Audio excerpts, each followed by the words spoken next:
All right, everybody, welcome back. We are diving into some recent NBA action. Yeah, there's some really interesting stuff happening early in the season. We're going to be talking Nets Nuggets. We've got Mavs Timberwolves. We'll look at Jazz Kings. And of course, got to talk Warriors and Pelicans. A lot of really good games to unpack here. So, you ready to dive in? Oh, absolutely. We got some surprises, some injuries already. Yeah, so let's start off with that Nets Nuggets game.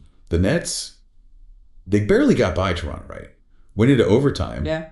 And then faced Denver. Overtime again. Back-to-back overtime games for the Nets. You got to give them credit. You know, they're fighting hard. Yeah, but at Denver, I mean, you know when you've got a player like Jokic, he can just take over a game like that. Oh, that's what I was going to say. That game-tying layup, I mean, was that not the most ridiculous thing you've seen all week? It was incredible. And it wasn't just the shot itself. Right. It was the way he read the defense, how he waited, drew those three defenders in, and then at the very last second, perfect placement. Only he could get to that ball. You know, and you talk about elite decision-making under pressure. That's what it looks like. Absolutely. I mean, he's playing chess out there while everyone else playing checkers.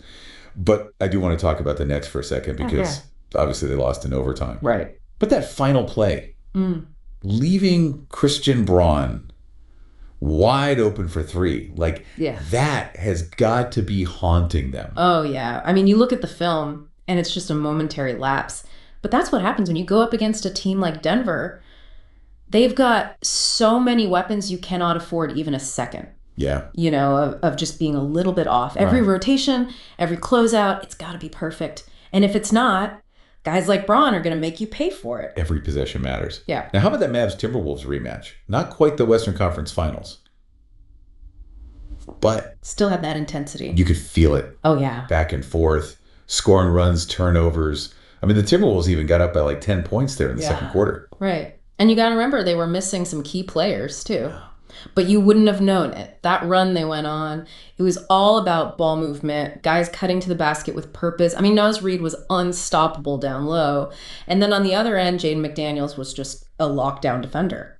Yeah, I wanted to ask you about Naz Reid. I mean, he's been kind of a revelation. Absolutely. Right. Do you think he can keep this level of play up? That's the big question. Right. Because eventually Towns is going to be back. How's that going to impact his role? It'll be interesting to see how they try to make that work. Yeah, I'm really interested to see how that shakes out. But before we move on, we got to talk about that Jazz Kings game. Just a tough situation over there in Utah right now. It's rough. I mean, losing Taylor Hendricks for the season, that's just heartbreaking. So much potential, and it's such a huge blow to their rebuilding plans. Yeah. And then on top of that, Lauri Markkanen's back is acting up again. Yeah. It's just bad luck. I mean, you're already shorthanded, and now this, it's going to be a real uphill battle for them. Yeah, it is. But meanwhile, the Kings, I mean, they are looking dominant. That win against the Jazz wasn't even close. And their three-point shooting was way off. Right, which is actually really impressive because it shows that they can win in multiple ways. De'Aaron Fox was attacking the rim all night long, and they were just relentless on the offensive boards. Yeah, they didn't let the Jazz get any second chance points, really. Exactly. That adaptability, that's what makes them so dangerous. They're not relying on one thing to win games. Right. Well, let's wrap things up with the Warriors. They took down the Pelicans. Right. Looking like the Warriors. Depth and defense is the name of the game. Absolutely. And it's not just the stars. Right. Look at a guy like DeAnthony Melton. He was almost an afterthought on other teams. But with the Warriors, he's thriving. They give him the freedom to be aggressive defensively, and he's knocking down shots. Yeah, they just plug these guys into their system and they flourish. I mean, they didn't even have Draymond out there, and their defense was still stifling.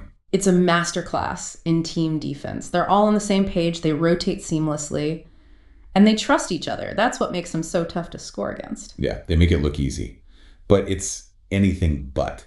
So we've seen some amazing individual performances, some surprising team wins. Yeah.